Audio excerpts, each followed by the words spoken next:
And we're going to start right about now. So, hey everyone, and welcome to Pubwatch, where we go through the Sea of Dagon 5s in an attempt to find some epic plays in pro pub games. And I will be your host, KOKOStern, and with me is the intelligent and ever so eloquent Onin. Onin, say hi.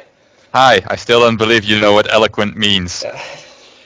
The topic of today's show is the team LGD International, which has just today landed all 5 of them in China. I've actually had a few of them in China before, but just today 14337 actually landed.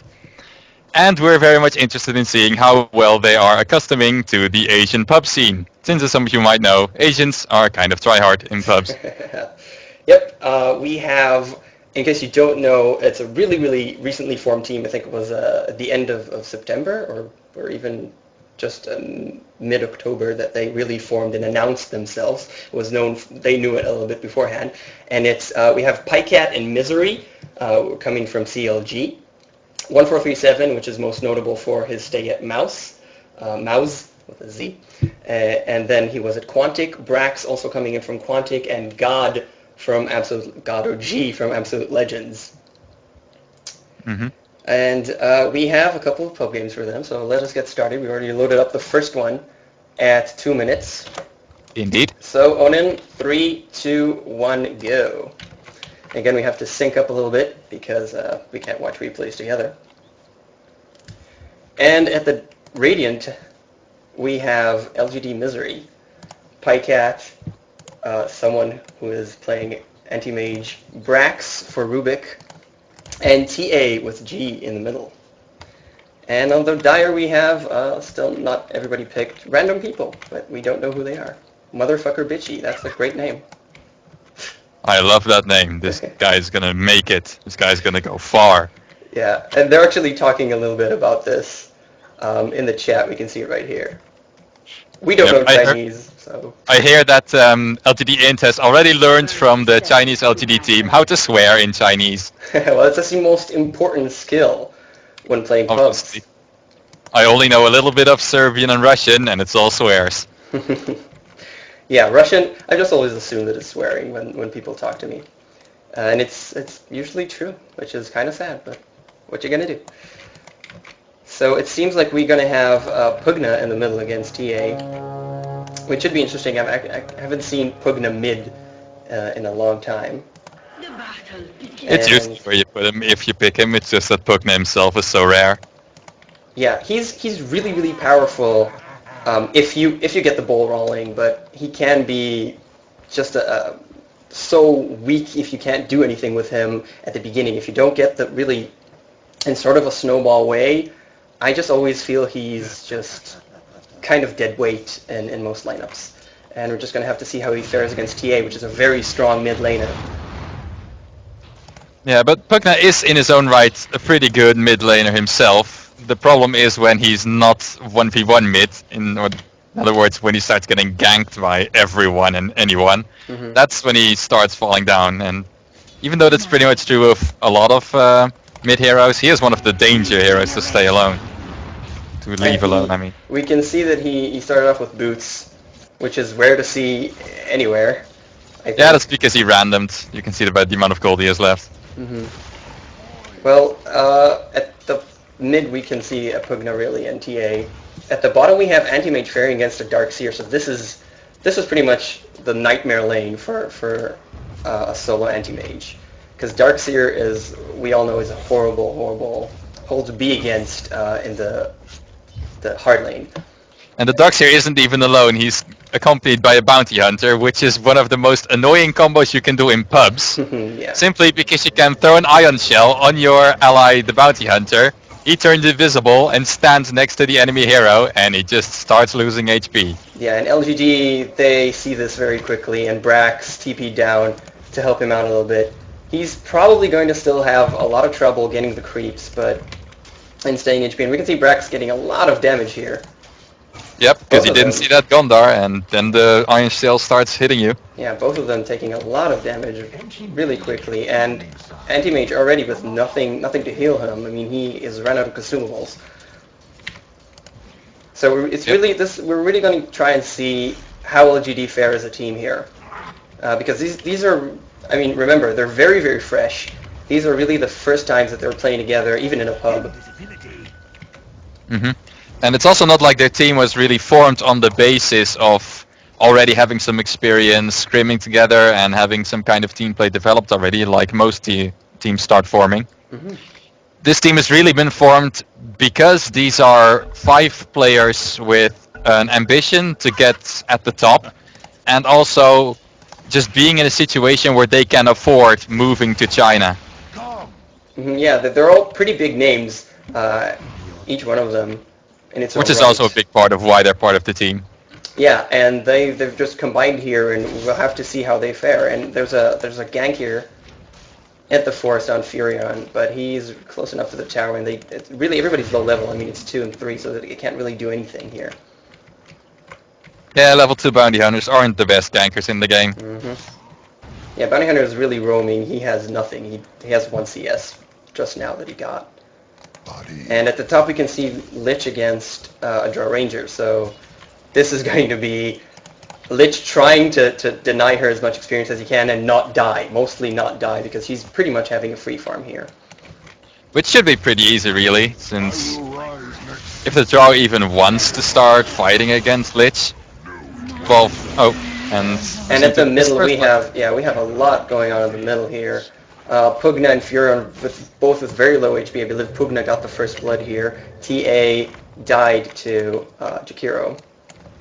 So it's a 2-for-1 and first blood towards the Dire here.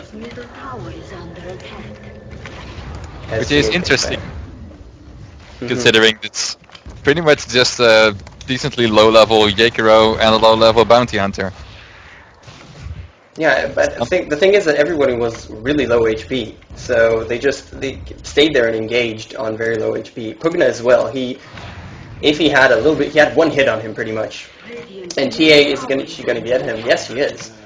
Going to get him just with last hits. It doesn't even, not even level 6 yet. Now she is. So she just picks off Pugna alone. As I said, he can't do much if he just goes for him. And bounty hunter here, invisible with a bottle and nothing else. And the rune is at the bottom here. So but at least in terms of gold there, the Radiant team is getting a good trade, because we've got G with 300 GPM, which is actually the highest on the board, which is a bit surprising, seeing as he died in that gank. Mm-hmm. And Paikat is out farming the enemy team's Drow Ranger, so that's fine too. Yeah, that's great. I mean, Darkseer has moved away from here. Well, he went back a bit. Now he has a Soul Ring. So he really can spam Iron Shell to infinity. And Brax still trying to be here and help out, but Darkseer just has no problem going backwards. And at the top, Lich is still alive, which I think is an achievement here. I mean, we don't know this player, but he's not dead yet against a Drow and a Jakiro that just keeps coming in. So that's nice. Well, it's not like the Jakiro is actively trying to kill him. I think both the Jakiro and the Drow are pretty much fine with her having free farm and the Lich staying back. More action mid, and just barely the bounty hunter being able to shuriken and pick off G, which I think G didn't expect. Yeah, bounty hunter goes for 3 shuriken toss here, which is not that normal. He usually goes for Janata and at least 2 or 3 levels in Shadow Walk, because the Wind Walk itself, when he's invisible, is very short at the starting levels. Well, it's just long enough, and the shuriken toss scales really good on the first 2 levels. So it's pretty common that by level 4 you want to have 2 levels in shuriken. Mm-hmm. And whether you then go for a more Janata, so you have a better slow, and a more often slow especially, or maxing the shuriken toss, that's pretty much personal preference. And at the mid here we have TA and Furion trying to get Pugna. He's running away actually, but he has another. Oh no, he dies very quickly to 1 last hit. And does she want more? I mean, he wants Jakiro. The Jakiro is out of mana, so if G but Bounty Hunter's here. Bounty Hunter's here. His initial hit goes away because of the shield, but he has DD. Sure, he tossed 20 HP, bottle charge. Is he going to get away? Probably not, because he's tracked. So, and she has boots and he does not actually. but he is really fast. Yeah, he's actually faster than her. Let's see what happens here. Slows him down. Still with the shield up. That refraction is saving refraction is insane.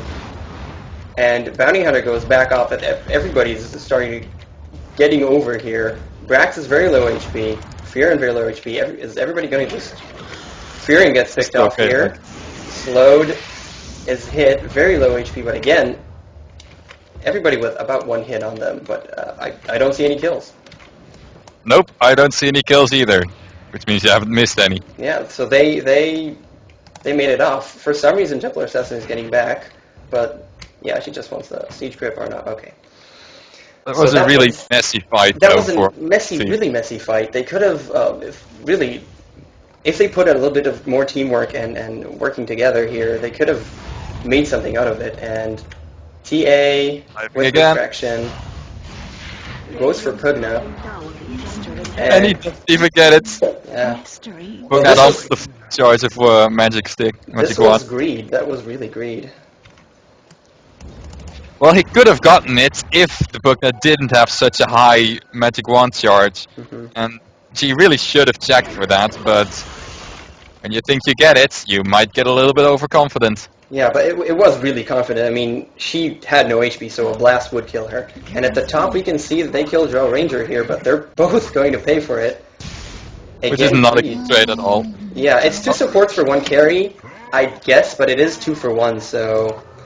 At least one could go to the Dire, so they don't actually feed the Drow Ranger more than she's lost. But that was, again, I mean, overextension by them, like with the T at mid that we just saw. So they just really wanted to get her. And Pycat, again, is doing really well at the bottom, though. I mean, even though everybody on his team is overextending, he's doing okay. Yeah, it's pretty easy to go okay when you're alone on your lane and all you have to do is not get damaged too much by ion shells. Yeah, he's doing well here. He has the highest net worth right now and the highest last hit. And at the top we have a lot going on. Bounty Hunter is still alive, but there's a dust for him. Is Ruby going to pick him off? No, Lich dies. TA also died here, but Nature's Prophet is here. Insecure is killed by a neutral. And Drive's going to go on Rubik. But he manages to get Surge and get himself away. But Prophet is with 4 heroes here. And he does die. And buys back immediately. He's going to do something. I sure hope not. If he's anywhere near there, he's going to die. Yeah, jumping into 4 heroes is never smart. Even if they're all very low HP. And he has no teleport, so that's not going to happen. And Pycat keeps on farming, has his Tranquil Boots and Perseverance. Again, still at the top of the chart with Last Days and Denies and probably net worth as well. Let's just check, yep. Though Drow is getting close. She is getting close. Yep, with his new versions, he's actually kind of a farming machine with the sheer amount of base damage he gets by level 8 and a little bit later. Her ultimate and maxing that aura really allows you to just look at the way she eats creeps right now. She only has a morbid mask and she heals back twice as much. Yeah, she does a really substantial amount of damage. You can see in the middle that, wow, there's a lot of going on. Templar Assassin was just picked off by 4 heroes. And Pycat jumps in the fight. They do manage to get Pugna. And he wants more, though he should probably go back. There we go. That's the blink back. And now the Radiant are on the escape, but Pugna gets Furion. Turned around to Sprout. Not the best timing for a Sprout, but he would have probably been dead, seeing as Pugna has such amazing base movement speed. And the boots actually now only give 50, not 55. That's as well something that has been changed. Yep. And Pugna decryptifies himself. And is he going to pick up Brax? Wow, he picked up Yes, he is. He deals a lot of damage with the Nether Blast. And his last hits as well. He has, if I'm not mistaken, the highest natural gain of intelligence, or primary attribute in the game, which is 4, if I'm not mistaken. So he deals a lot of damage with his last hits. And he is going for him again, but I don't think he's got the... Or does he? Does he? Let's see, Pycat joins in. And he decryptifies himself again as, wow, Bounty Hunter gets Anti-Mage, and Yep, Pugna uses his ult on TA to pick her off. So this is just not working for them. They're trying to do something, and they're overextending, and they're just dying. Yeah, it's pretty much all in the hands of this bounty hunter, because every single time G wants to go somewhere, he suddenly shows up out of nowhere. First it was on the top lane there, thought he could get some kind of initiation on the Drow, and then suddenly bounty hunter's there to ruin his time. And now they're diving in on Pugna, and suddenly bounty hunter comes from the bottom river. Oh, and there we go, Drow picks off Leech alone, but dies to Nature's Prophet ultimate. So I guess Leech managed to deal a good enough amount of damage. And we have a Sprout. Anti-Mage jumps in. Pugna is decrepitified, but Anti-Mage uses it to his detriment and ults him, but he's not dead yet. And Misery probably is. There he goes. Yeah, wow. Bounty Hunter just destroyed everyone. Always in the right place at the right time for the Dire team. That Bounty Hunter plays very well. And they want Anti-Mage? I mean, what's... Okay, there we go. You can just blink out, no problem. That Bounty Hunter is really doing well. I mean, let's look at the kills and deaths. He has 4 kills, Pugna has 5, and both of them have nice amounts of assists. So in terms of net gain, and remember that he has track from some point he does have track. So he is not quite up to par with Dry Ranger, but an Anti-Mage just dropped, really, in net worth. But he is very high up there. Yeah, because of course he's not actually farming anything except for heroes. So. Yeah, but with that track gold, he's doing pretty well. He has his phase boots and he has bottle now, so he's going to look for probably a drum or more important, bigger items. And in the middle we have Jakiro with his ultimate. Lich drops very quickly. And Brax, they're going to go in for him. No, Bounty Hunter doesn't have a lot of HP here. And this is going to be mid-tower. Yeah, that's really all they wanted. Yeah, fortification is going to... Oh, Tia just goes in. Nature's Prophet manages... Yeah, Nature's Prophet manages to deny the tower, so that was worth it. But does she really want to go for them, or was it just a distraction? I think it was mostly a distraction. Yeah, and they picked up Bounty Hunter. They managed to get him. I guess this was a dust from one of them. I don't think so. And so he was... Brax used his a lot earlier and still in cooldown. And yeah, there's a lot of going on. There's so much going on, and Bounty Hunter is back in. Stops Nature's Prophet, who's not going to be able to get him, or Nature's Prophet decides to go back instead of completing his teleportation. So he does die. I'm pretty sure he could have managed it after the Shuri toss, which stops it for a second. Yeah, I think so too. And I'm really not sure what Pycat is even doing up here. Yeah, maybe they can get a kill from the back of here. Why are the both of them hanging out here? I mean, they should go back a long time. Their teammates are gone, and the entire team here. And not even that, but Pycat shouldn't even be fighting in the first place. He doesn't even have the items for it. He's trying to make a Battle Fury, but he doesn't have that yet. Mm-hmm. They just got picked off, just 5v2. That was really... Why would they stay there? Probably stayed there because they hoped that maybe one of the squishier heroes would go back that way and they could pick him off easily and escape. That's again greed. That's again just a waste. And yeah. Waste of their lives. Yeah, and Drow is she gonna get Roshan here alone? She does have a Helm of Dominator. So she can probably solo it right now. Yeah, she probably can. I mean, she does a lot of damage. Her base damage is insane, and marksmanship, she's level 11. It's already 190 damage per hit. Yeah, and that's with again 15 minutes. No items. 11, and Bounty Hunter picks up the Aegis. So, and he does have a drum, like we said earlier. So this isn't going very well for the Radiant. I mean, it's not entirely one-sided, but I mean, if we take a look, wait a minute, Bounty Hunter can't really go alone for Templar Assassin, so he backs off. If you look at the graphs, the Dire are ahead by 5,000 experience and 5,000 gold as well. It's not a huge lead, but it's definitely a lead. And if we look at the towers as well, Dire hasn't lost any, and the Radiant has lost 2, the top and the mid. So they're definitely ahead here. Yep. But the Radiant team doesn't really have all that much pushing power, so the towers alone aren't really let's say they're not supposed to be in the Radiant's favor. Yeah, but what do you think in terms of carry potential? Because we have TA who can be insane, and we have Anti-Mage who's obviously a very strong carry, but on the other side we have Drow and Bounty Hunter. So it's pretty much equal in terms of carry potential here.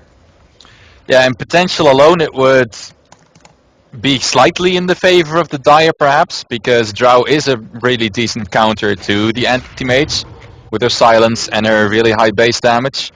But what's really important is just that Drow is getting the items she needs, and Pycat clearly isn't. Mm-hmm.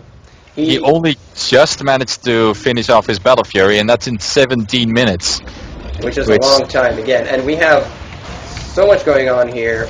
Is Rubik going to drop to Pugna? Pugna's very quick, but Misery stops him.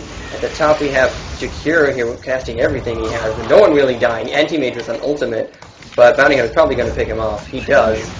Brax is still alive. Pugna. The funny about this fight is that Brax has actually tracked everyone. Stolen the track, thrown it on everyone, so all of these kills are actually going very well in the favor of the Radiant this time. Bounty Hunter pops off the Aegis. Well, he dies to it, and Darkseers tries to help him out. But we have still 3 of the Radiant here, and the entire Dire has died. He picks off Brax a second before he dies. So that's 3 kills for the Dire and 4 kills for the Radiant, but the caveat that Pycat died and Drow Ranger has a Crystallis and an Ogre Club. Mm-hmm.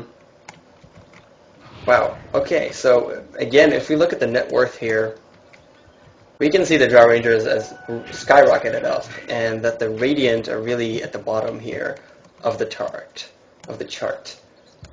And in terms of gold, we're still at about the same thing, so I guess it was somewhat of an okay fight for both teams here. It was probably better for the Radiant because it kind of gives them some more, well, except for when Cheese gets picked off in mid again. Yeah, wow, that was a beautiful pickoff, really. I mean, yeah, Jakiro using Ulta. Yeah. It gives them a bit more momentum because up until that point they had been pretty much losing everywhere in the farm, in the ganks, and in the team fights. So it gives some momentum, it gives some trust. But if you then start picking up again, start getting picked off again, then you just lose it just as easily. Yeah, this was really a beautiful pickoff by Jakiro, who was invisible in Pugna. They just he used Macropire to take down all the charges on refraction, and then they picked him off with Decryptify and Pugna's ultimate life drain. That was really beautiful to see. And if they keep playing like that, then wow, and we can see Misery gets owned by the Bounty Hunter. Yeah, if they keep playing so well to the strength of their heroes against the Radiant teams, I don't know if the Radiant has what it takes to come back here, because, as you said, Pycat, the hard carry here, has not much. And the rest of his team is really the bottom of the chart here. He's starting to pick up his farm, but by now they've already lost so much against all of the ganking with the Bounty Hunter that even though they just got the Drow Ranger with a very simple gank on the top lane, but it's still not going to give him the advantage back. Yep. I don't know what to say, man. I don't know how it will be. And at the bottom, they picked off Drow, and they won Tier 3 for Tier 1, because so no one's there. It's 4v5, but they're pushing it anyway. This might be, if they make a mistake here and overextend here, the Radiant can swing this back. But right now, they're taking the tower top and not really TPing back, so it's 4v2 really, and they're just diving in. Finally, we see TPs going back. TA is here. You really have to start picking off some things here, because sending the message that sure we don't. Wow, TA. Wow. Yeah. That was just a Decrepify with a blast and a shuriken and a life drain, and that's all they needed. Yeah. Once the refraction were down, the refraction charges were down, they just destroyed her. And Anti-Mage as well. They're just playing so well, nuking down the correct heroes very quickly while they're weak, which is right now. And again, we see a Void in. They just picked off almost the entire team. We have buybacks from Anti-Mage, buybacks from Rubik. They're actually going to get Jakiro, but is Anti-Mage going to get away? Yes, he is, and Brax is here. Bounty Hunter picks off kill after kill after kill here. 2 dusts on one guy because you can never be too sure. Yeah, and if we look at the net worth right now, we can see that Drowned Bounty Hunter skyrocketed up about 2,000 from all these kills. And he's invisible. He's just there. He doesn't care. He doesn't have actually mana, but he has the stick charges. He's probably going to use them and TP back, which is exactly what he does.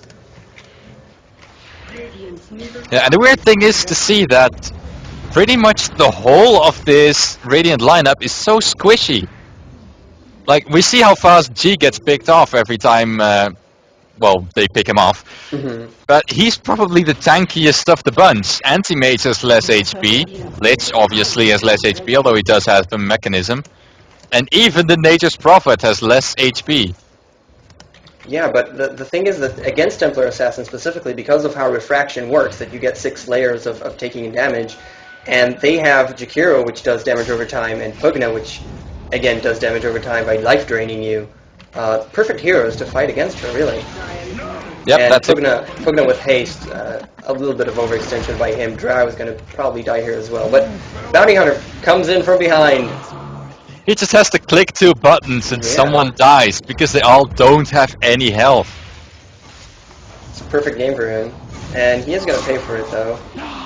They do have a sentry ward here that can see him just on the edge here. But as we can see, his farm is insane. He almost has his Manta Style. He actually has his Manta Style right now. Just bought it. Yep, the only upside right now for the Radiant is that Firecut has finally surpassed Drow in terms of gold per minute. Yep, and wow, just Jakiro comes in, deals a ton of damage to everyone with his ultimate.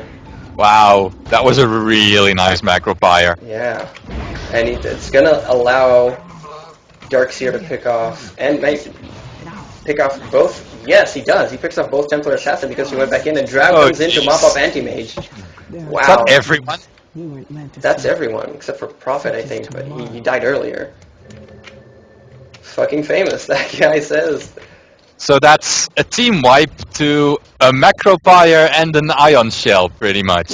Pretty much, yeah, with Drow mopping up the Anti-Mage. I've never seen anything of the sort. That's just weird. And Darkseer says here, welcome to Southeast Asia, which is it's a pretty nice thing to say here. Pretty nice, you think? Well, it is one of those first pub games and games, as they all, like you just said, as they all come in to China. And it's a pretty nice welcome, I guess. Start playing seriously, guys. Start playing teamwork. Because even the Chinese pubs are pretty good. Yeah, as you said, Chinese are hardcore. Even in pubs. At least as long as there are no Pinoys on your team. And we see them again, beautiful vacuum into the macro fire, into the, what's the name? Ice Path, that's the name. I was going to say Frozen Path. And they got the bottom tower. They're probably going to get the racks now. Bounty Hunter picks off Anti-Mage here. Only Pugna dying, and they've been assaulting this for so long, and it's 25 minutes. They've been assaulting bottom for so long. That's not even so long. This is like the second time they actually grouped up on this lane to start killing people. Yeah, but it's so long compared to the time that is right now in the game, and they just pick them off. Everybody's dead. She buys back. I don't know what she wants to accomplish here, because she can die very, very quickly, just like that. And she does. Yeah, Joe Ranger's every last hit is a nuke, pretty much. Feels like it with Chrysalis. She does so much damage right now. Almost has her BKB. Actually has enough money to buy a BKB and then another one, if she wants to. Why not go a Rapier at this point? Well, let's look at the XP and the gold tabs. Yeah, we can see that by this point it's a really, really huge difference. 15,000. By this point, it's pretty much safe to say that it's already over. Yeah, I guess it is. So we just saw LGD, a bit of lack of teamwork here. They have to get their story straight. We saw so many messy fights. I mean, really, people everywhere that doesn't actually fit on the screen. Mm-hmm. I mean, you could say that, hey, it's a pub, you don't have to be all serious with your teamwork, but it's clear from those fights that they just don't have some natural coordination. Mm-hmm. I mean, it doesn't take like communication and all that to just chain your stunts together, do some good disables, and pick people off. And even that was going much more difficult than it should be. Yeah, they're all at the start. They did Wong, and we can see every ability here that the heroes have being thrown out, and just the Dire destroying the Radiant very easily. It's such a huge advantage. We just saw them fall apart. I mean, they didn't do so well, so Pycat said, okay, maybe I'll join in the fight, and it was a bad timing, so he also died a lot. They're just not communicating well. They're just not playing well together and knowing what each other's roles are. They're failing, and they just keep coming back. Indeed. Yeah, but And as a result, second pair of racks is going down to a really fed to a ranger, and G calls out to GG, and GG came I don't know what that means. If we have any Chinese viewers, feel free to... GG something, yeah. For being the top team in TI2. It's actually not them, it's the Chinese section, the Chinese division that were at the International too. And we have banter here by the players here. Mouse sports for the win indeed. Yeah. And this guy thinks he's Dendi. Great. But coming back to LGD, as we saw, they need to work a little bit about their teamwork, really. Yep. Mostly they just gotta get familiar with each other's play styles. Exactly. Because they gotta be able to rely on each other to play properly, to coordinate properly, and that takes a little bit of time. It is pretty much, I'd say, two teams, because we have, as you said, Pycat and Misery coming from CLG, and 1437 and Brax coming from Quantic. And while doing the research for it to find pubs, we actually went through a lot of pubs that you can see two players playing. So two players here and two players here, and not the entire team. And I think it does show that they're still playing with each other, with the people that they know better, which is, again, Pycat and Misery and 1437 and Brax. And they have to start working more together as a full team, and not just groups of two. And as Anti-Mage is the only one alive. And now he gets picked up by Pugna with an Eel Scepter, and probably going to drop, yep. So this is just about to end, as there's Mega Creeps here. Can they just finish it already? Yeah. We've got other games to go too. Jesus. I agree. Well, there we go. Speed this up to ×4 or whatever, and this is done. So that was game one, and we saw them kind of fall apart because they have to really start playing together in a more cohesive manner. But no doubt they have a huge amount of talent, and we just need to work better as a team. And so let's go to the second game we have today. And as we load this up, which will take just a second, this game that we're going to see right now is a little bit longer. And again, it's this LGD. We're going to see most of them. It's going to be Pycat, Misery, God, and Brax. G. Does he go by God or G? Really? Both, I guess. Both, I guess. God is such a lovely name, I'd have to say. And so this game is a bit longer than the one we just saw. We're going to move up to 2 minutes. So I am just at 2 minutes, Onin. So am I. Okay, so 3, 2, 1, and go. So they're still picking up their heroes here. And I'll pick as we switch to the game. This game is going to be a little bit... We're going to see them a little bit more working together. Actually, these are just 3 of them. Sorry, that was the first game that I just said, that I talked about. So here we have... God, I forgot. They're using Chinese names. It's Pycat, Misery, and Brax. Pycat, Misery, and Brax, right? Yeah. So they're trying something really interesting here. They're going to go Axe and Keeper of the Light and Zeus at the top tri-lane. And I thought this was really interesting because they're really trying hard to get that, destroy all the creeps and then push fast, and they're up against an alchemist, which kind of fucks with them, fucks with their plan. And it's a really interesting dynamic that they have here. So we're going to see that at the top. So again, we said it's Pycat on the axe, right? Oh, thanks. Yes. And Keeper of the Light with Misery and Brax on the Viper. And with them is Zeus and a Doombringer, which is also an interesting hero that I haven't seen in a while. And for the die we have an Invoker, Alchemist going top, like we said, Mirana, Priestess of the Moon at the bottom, Rubik that will be going with her, and Enigma that will be going to the Forest. So as they set up for their lanes, it's going to be a pretty interesting match, I think. I think the lanes are also kind of interesting because Brax is usually role 3 player, so off lane, whereas Misery has kind of been, you might say, forced to go into role 4, even though the Keeper of the Light is probably going to be 5 in this lineup. Mm-hmm. So it's kind of interesting to see people playing something that they're Not used to. Not completely familiar with. Yeah, and Pycat usually plays a carry hero, and he's on Axe. So that's... Well, Pycat is in general pretty familiar with the strength carry-ish type, so Axe is not completely out of his realm of possibility. I wouldn't really call Axe carry-ish.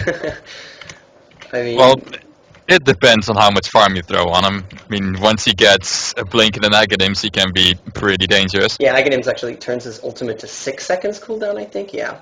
Which is insane. Pretty insane, especially if you... The most fun thing you can do with that is actually ulting lane creeps so that your whole team gets that movement speed bonus and then get it off cooldown in time for the next kill. It's Wow. pretty cool. Haven't thought about that, actually. Interesting. And yeah, we can see here immediately that they pick off the lane creeps at the top here.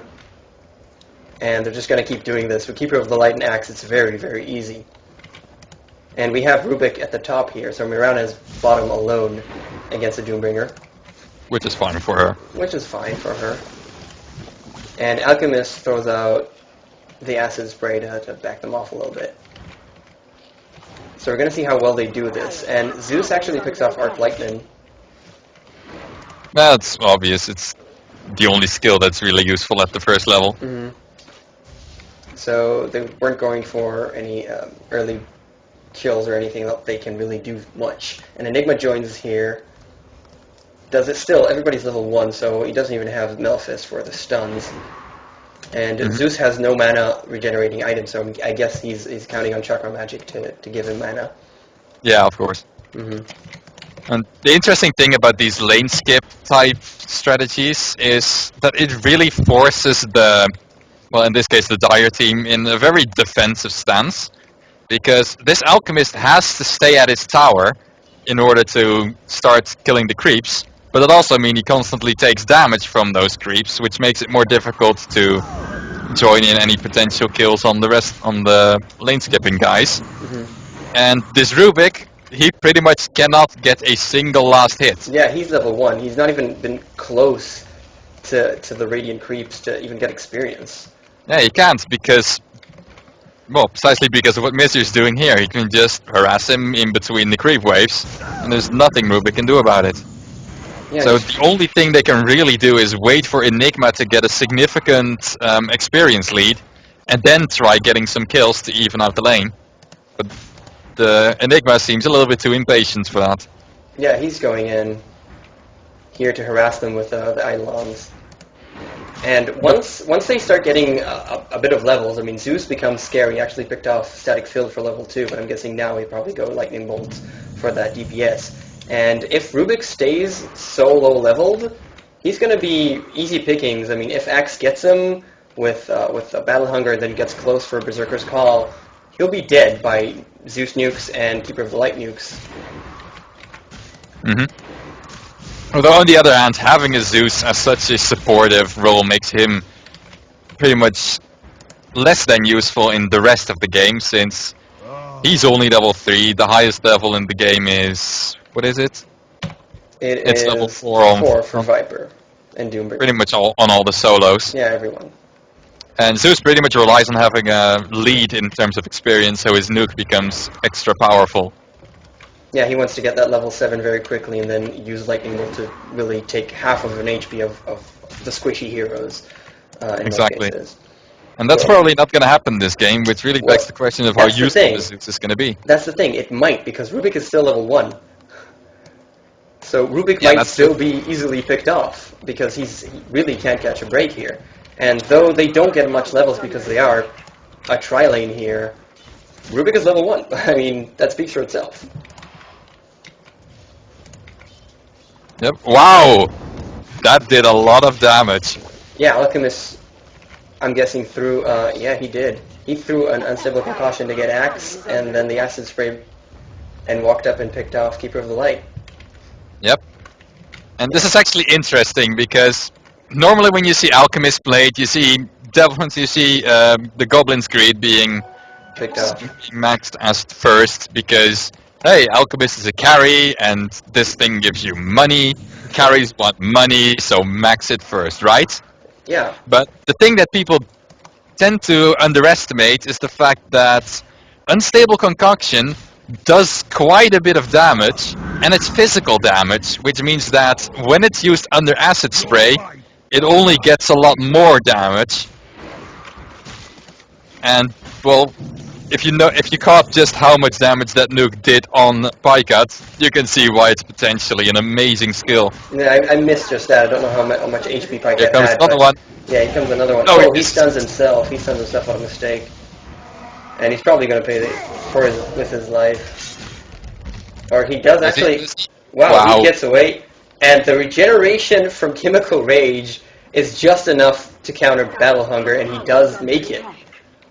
Wow, that was really close. That was pretty much lucky. Yeah, that was Like, really lucky. was sure that he was dead, but 10 health, too much. And he comes back. He has that stun, gonna hit Axe. Does a lot of damage here. And he actually picked off. Zeus manages to run away with very low HP. But that Alchemist is relentless. He just goes in. He wants kills. He's mad because that lane was really annoying. Yeah, I know how that feels. He does really well. I mean, let's look at the net worth. He's actually really at the top here. I mean, below Viper, who's having an easy lane at the mid, which is interesting, actually, that he's doing so well against an Invoker. That's not that interesting, because this Invoker is going Wex, which means his base damage is pretty low. And Viper is really good at harassing and last hitting. That's pretty much where all of his strength comes from. Yeah, Poison Attack does a lot of damage, but that might be the reason. And Mirana pwned Doombringer at the bottom, we can see that, and at the top we have Axe manages to pick off Alchemist, so we missed that. But what I was saying, at the middle, he might have went, Quas to counter the poison attack, because you get a lot of regeneration from that. As you can see, he has 10 regeneration. So That's true, yeah. That might have been his plan, but Viper is just last hitting like a boss here. If we look, he has 36-12 to Invoker's 13-3, so... Yeah, it's kind of a catch-22 for an Invoker against a Viper. You kind of have to go a Wex build, because then you don't die, because you've got your Ghost Walk and you've got your regeneration. But you also kind of got to go Exort, because otherwise you can't get any last hits at all. Well, this is what he chose, and that's his... he doesn't die, he at least gets experience pretty well. But he... Except that he did die. Oh, yeah, he did die once. And we have Axe just using his ultimate, finally level 6. And Rubik is... Wow, Rubik is level 2. It's still actually with nothing. Invoker comes in to pick off Zeus, but Axe is going to get away. Rubik is actually level 2. He's level 2.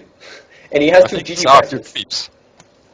He has GG branches. That's and a circlet and a gauntlet. Ooh. This guy's getting farmed. Wow. So that's great. As we've said, Zeus is going to destroy Rubik very quickly. Yep. Zeus is only level 5, so he's still pretty much behind the curve, but he's got an arcane boost, so at least his farm is pretty decent for a support. Yeah, it is. 8 minutes arcane boost for a support on a tri-lane. That's really nice. Of course, you've seen a lot of kills, and with the, well, nowadays not so recent anymore, changes to experience and gold from kills. Yeah, we can That's see the that east. it made it so that the start of the game was a little bit faster. And Alchemist just goes off for Zeus here, and he does a ton of damage with his Can you acid get spray. him? Can you get him? Can you get him? Good. Body block him, Misery. No, he misses it. And the stun, but the stun was really slow. He didn't wait enough. He could have waited a little bit longer. Yeah, he was scared that He why did you do turned that? around. He turned around. I mean, Alchemist is probably going to die here. Yeah, one more battle hunger, more than enough. Doesn't Yeah. have his...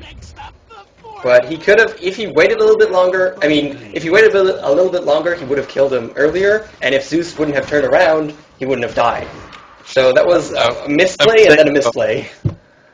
Although at least the Alchemist's misplay is understandable, because he would have been afraid that Zeus would have juked into the forest, into the little gap, Yeah, just it's the tower.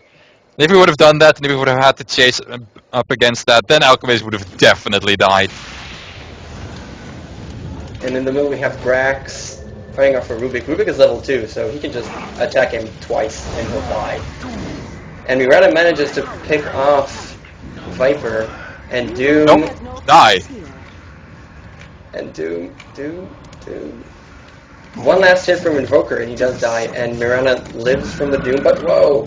Oh, Keeper of the Light comes in with a double kill on Invoker and Rubik. And that only barely missed the Miranda. He could have almost had a triple kill there. Miranda was just a little bit north. That was a great Illuminate. And everybody is so low HP. And we have Axe. Is he spying on Alchemist? And they meet each other. But Alchemist easily. Alchemist just clicks one, and then he's pretty much fine for the rest of that. Yeah, but we have Enigma coming in here. But everybody, but Zeus and Keeper of the Light as well. And Rubik is here too, but he's level 2. I wish his Alchemist would actually put down acid sprays before he let off his unstable concoction. It just does so much more damage that way. And we can see Rubik dies very quickly. Invoker manages to pick off Zeus. And Axe jukes Invoker here. And then Invoker runs away from 3 Radiant Heroes. As Priestess of the Moon finally shows up for a fight. And Invoker's invisible, so... Oh, wow! Axe picked him off. Ooh, that was pretty good. Yeah, that was a good Berserker's call. Although actually kind of bad from the Invoker, because that was really the only thing that could have possibly got him out of there. No dusts, no sentries, only a call, and then he gets called. Mm-hmm. Yeah, he just immediately went backwards, and it got him. But it was really, really touch and go for just a second, so... Hey Coco, guess what? Hmm? The Rubik is still level 2. Really? Really? And it has nothing. It has 75 gold. Yep. And see, hey, Zeus is level 6, so he has a level lead on Rubik. Told you so. You did tell me so, although I didn't expect someone to willingly stay level 2 for almost 12 minutes in the game. Well, at this point he just can't go near anything because the creeps will kill him. And you have a Zeus ultimate going up, but he's going to be picked up by Miranda. But is Axe going to manage? No, he doesn't have his ultimate up, so he can't pick off Miranda, and everybody's here.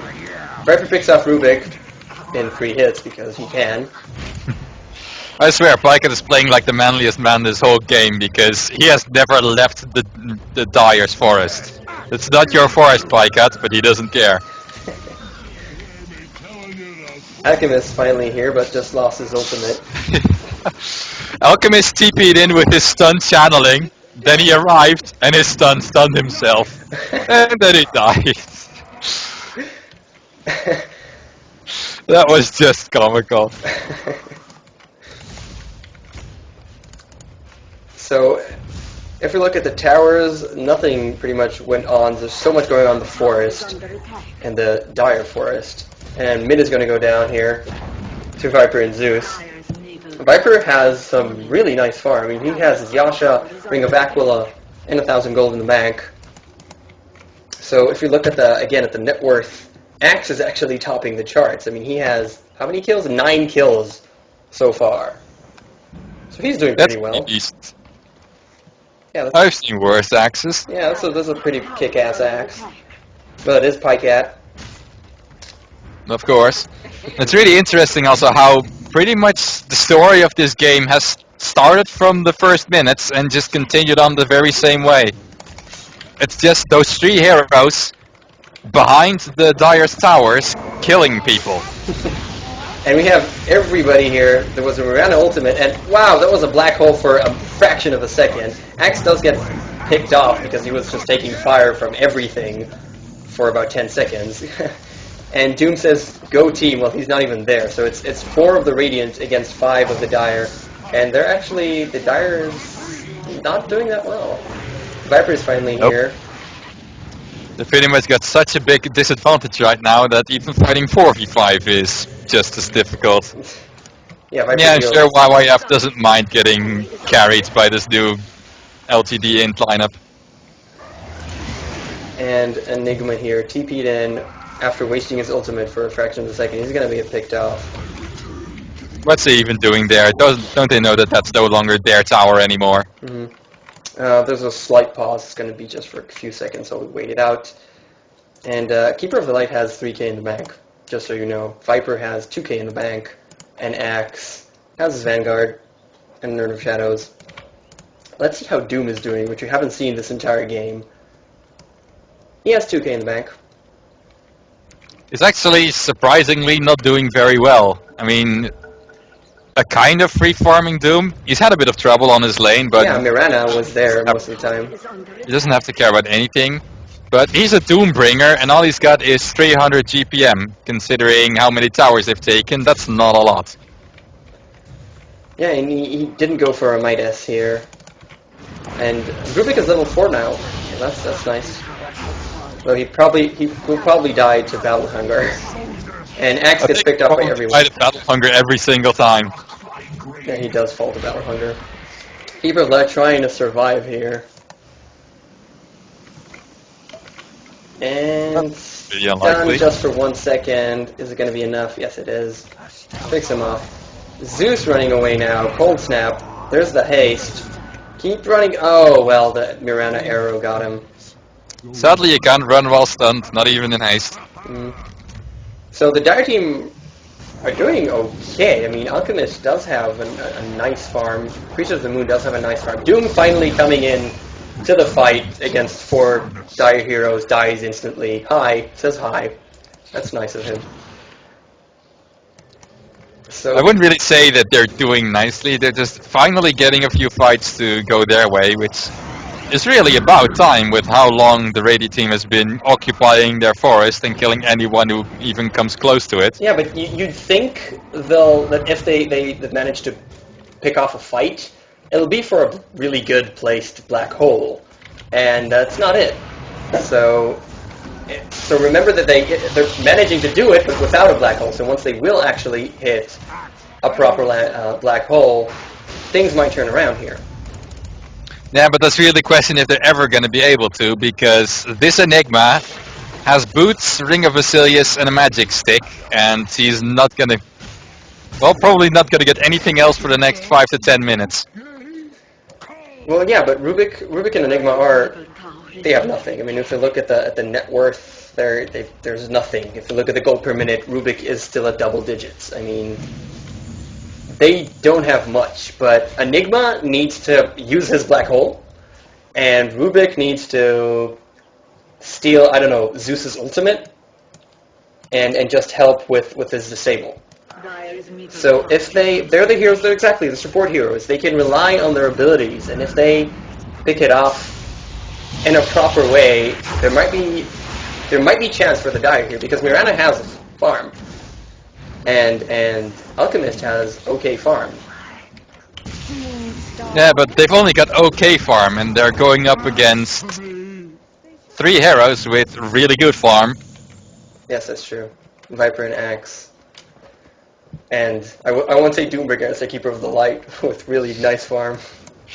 Yeah, this Keeper of the Light is some really nice farm for what I was gonna say would have been a roll 5 hero. Turns out actually he isn't. Well, he's gonna get picked up in the mid here. See, Rubik just needs to be there to use telekinesis. That's what he needs to do. He's actually finally level 6. But but doesn't have spell steal. Did he take? Dire's top tower is under attack. Did he take? No, he has. Oh, he's got one. Now he just killed it. Yeah. So he's level 6. He finally has boots, and he just needs to steal the proper spell. And as far as Enigma's concerned, he's level 6 as well. I mean, he has Black Hole. I think that a proper Black Hole here in a team fight can turn this around for the Dire. And if you look at the graphs, they've been swinging, but, well, in gold it's about 10,000, in experience it's about 5,000 towards the Radiant, so they are at an advantage, no doubt, but... It's really interesting to see, actually, how much higher the gold advantage is than the experience advantage. Because 10,000 gold, yet only 5,000 experience is... It's kind of odd. Usually they kind of go hand to hand. Well, not necessarily. Oh, finally a black hole, that means absolutely nothing. There might be a change if, depending on specific heroes and when people, when do they get the kills. I mean, obviously if you have a bounty hunter, you can see gold going crazy, but this is not the case. Yeah, of course. I guess a large part of that gold is the amount of towers that the Radiant team has. Yeah, that's exactly the next point I wanted to say. They do have 3 towers. It's not a ton, but it is easily 3,000 gold. Now it's 4 towers. And now it's 4 towers. It's easily now 4,000 gold in their favor just from that.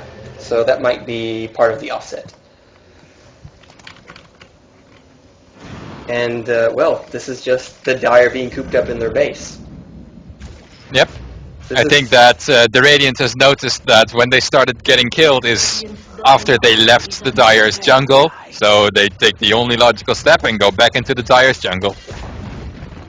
Yeah, and Doom is actually left the bottom lane, so Alchemist went there himself and is getting off. Just got the tower, so that's the first tower for the Dire this game. He, as I said, has a pretty okay farm. He has his Maelstrom now. But we have 4 Radiant heroes going down on the map here, and he doesn't really know what to do. He should just go to the trees and TP, but now Axe is here, saw him.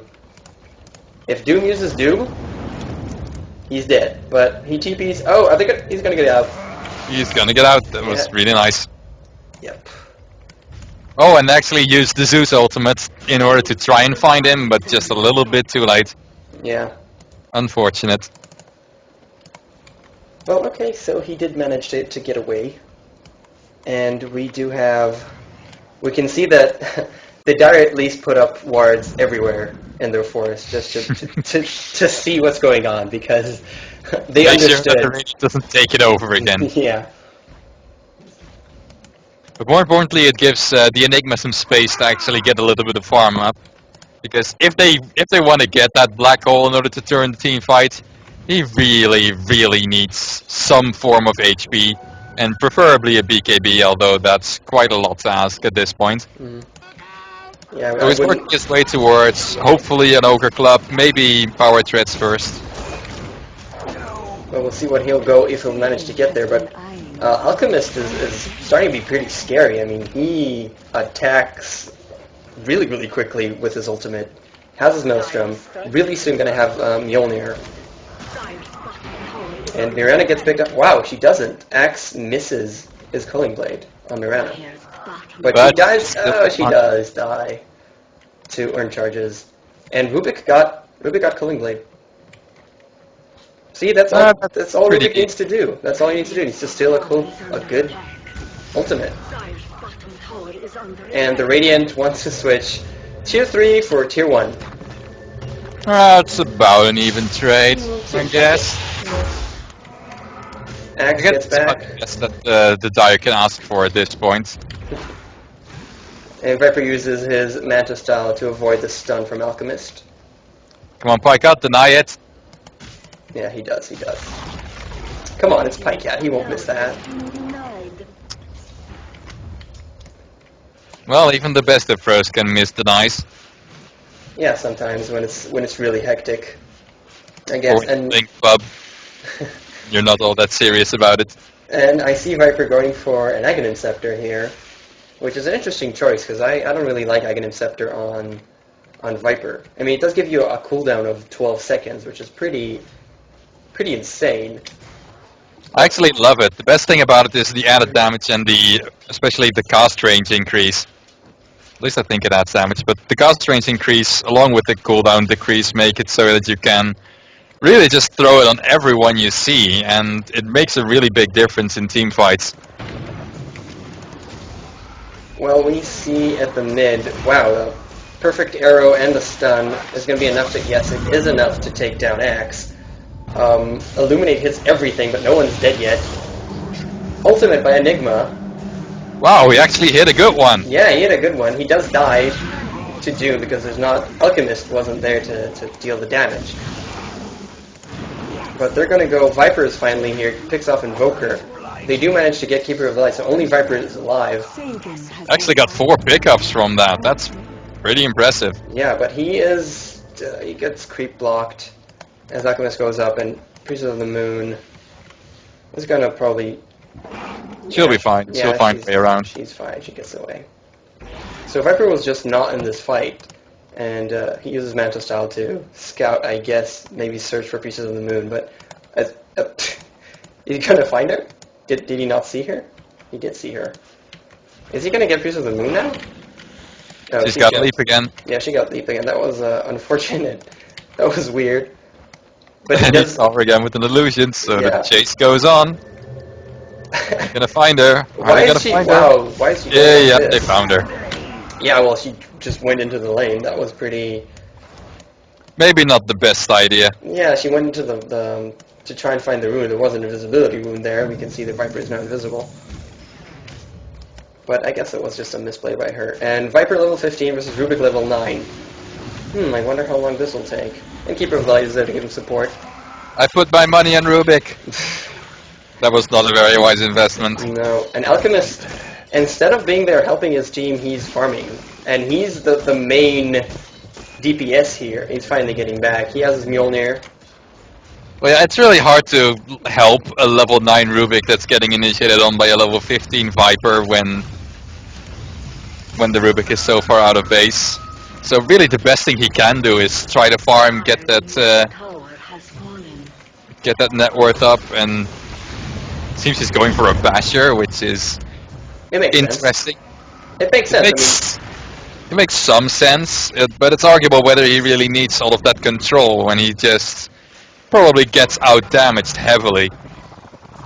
Well, he attacks really, really quickly. I mean, it's the lowest base attack time in the game, if I'm not mistaken. And he has his Mjolnir up. So he just needs to be there and attack. And Bash keeps them in place.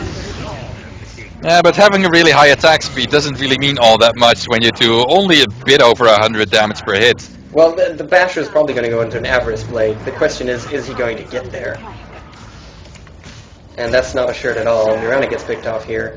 Viper did die, bought back, but the dire side is definitely with the biggest losses.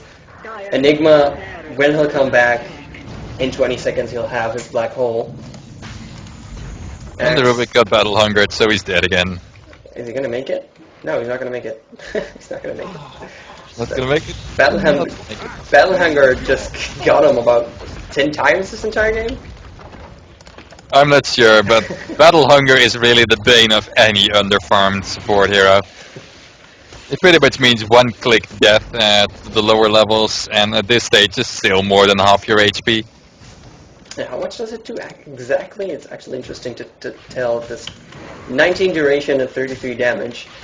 I think it's about 600 total damage after reduction.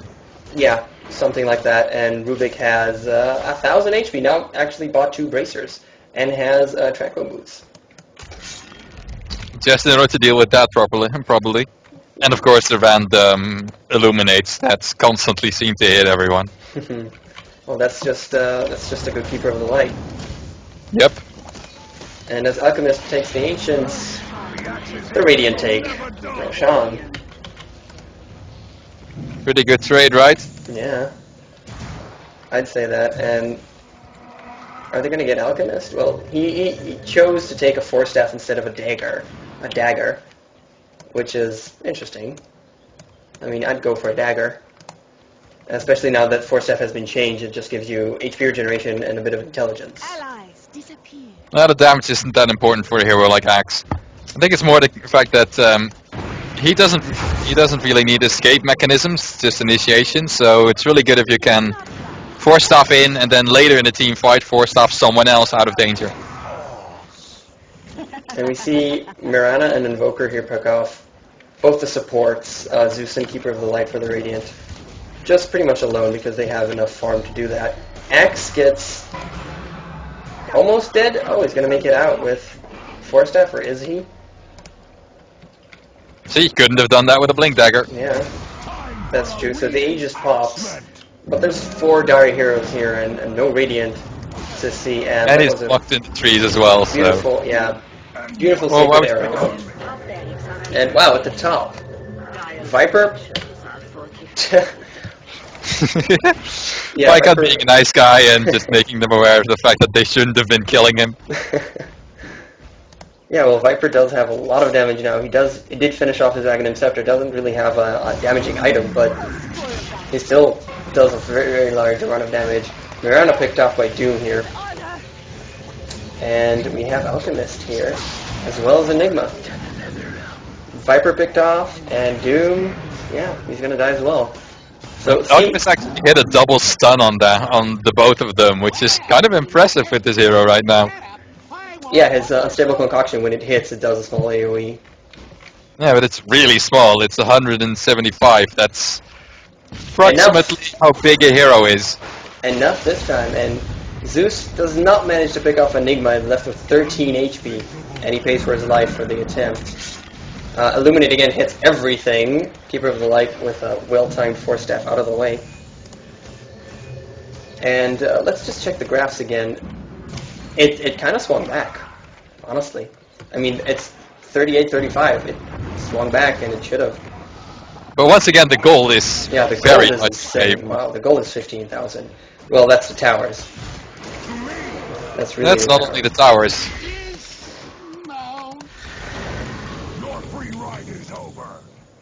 Yeah, the Invoker makes it away with an Ice Wall. And Axe has a Shadow Blade. Because why not? It's a pub after all. Yeah, and they are pretty much winning. But again, as I said, if the Dire can play properly enough, they do have a very nice carry potential here. But I don't know if it is equal to Viper and Doom and a farmed Axe. Really. It probably isn't. I mean, it's kind of impressive how much damage the Mirana can do against the sports. Like, in the few ganks she and Invoker managed to do. What did Enigma just do? He just stood there in the middle. Rubik makes it away, and Mirana jumps. She can just leap out. Yeah, she lips out. And Zeus Ultimate Axe Force Staffs in and kills her. Wow, that's very nice. That's very well done.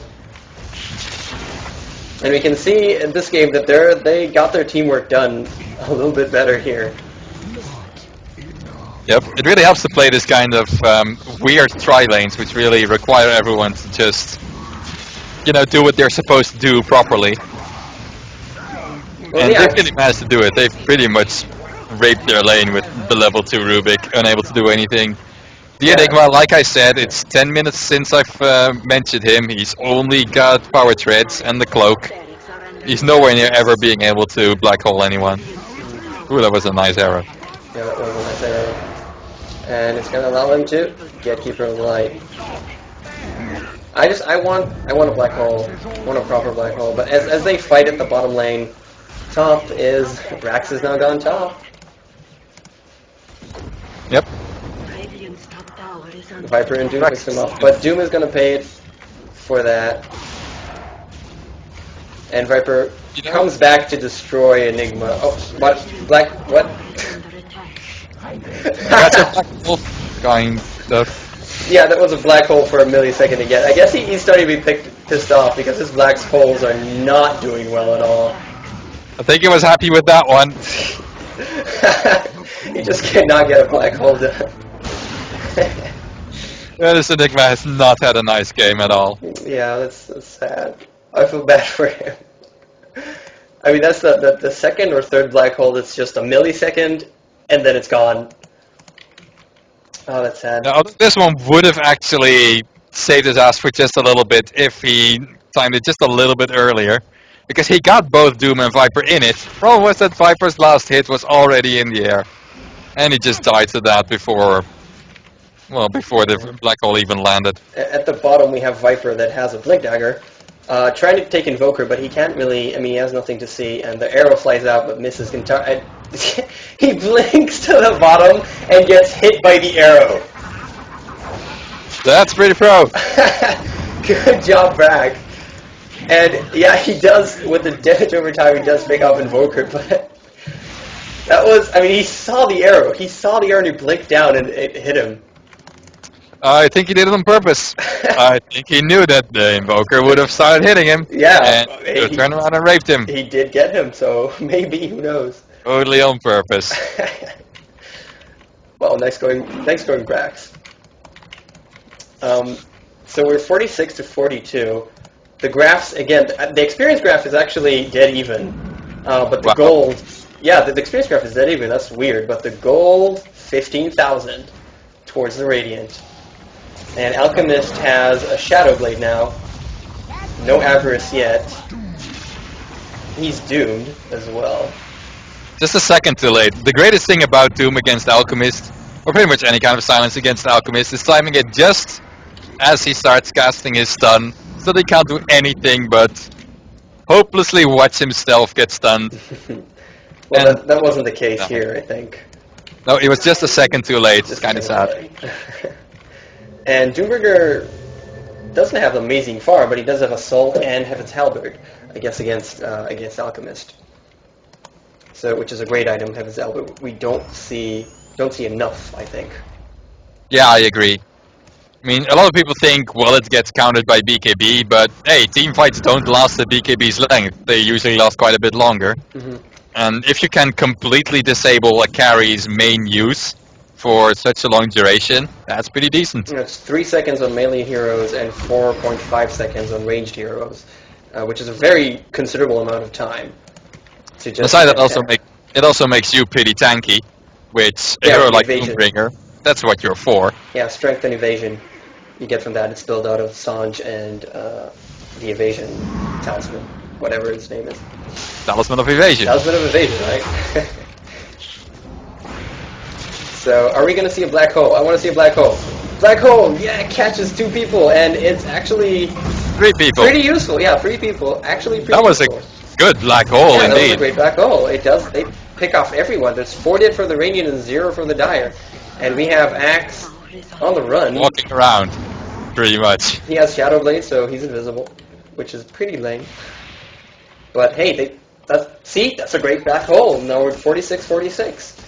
Yep, you proved me wrong. I did. All they needed was a good black hole, but yeah, sadly the Enigma just isn't really in a position where a good black hole is a reliable option. And it's also pretty much too late with mid dead and top dead. I mean, a little bit too late. Yep, they know until the throne's down, and that's true. One thing that Alchemist has going for them right now is that he's probably the only carry who actually gets really good farm from mega creeps. Since they always push up to your tower in such a bunch, and he gets like, what is it? Up to 30 additional gold per last hit. Yeah, I'm just looking at the skill, and it's instead of Goblin's Greed, it's called Grievel's Greed, which is part of the Halloween thing. Is it? Yeah, it's called Grievel's Greed. I thought Grievel is just the name of the Alchemist guy, since he's not really a goblin anymore. Well, I'm pretty sure it's called Goblin's Greed. We still know it as Goblin's Greed. Yeah, and he just, look at him, picks off Doombringer almost alone, but then Heaven's Halberd saves Doombringer. Pretty good item. Yeah, lovely. But the question is, why is he so far away from base here by himself? I mean, yeah, he has Shadow Blade, but dude, help your base. They're about to die. I think he just desperately wants to finish his Abyssal Blade, which he almost has. I think this Ancient Camp might be enough. Well, that's a partial Ancient Camp, unless he's going to sell something. He sells this Magic Wand and gets Abyssal Blade. That's all. Good then. So now he is very scary. Pretty scary, yes, but he doesn't have any BKB of the sort, so they can probably lock him down pretty hard if they... Well, there's no stuns on the Radiant side. There's a Berserker Call, and there is the Viper ultimate, although that goes through BKB, so it won't help anyway. Yeah, I guess you're right, he doesn't really need the BKB after all.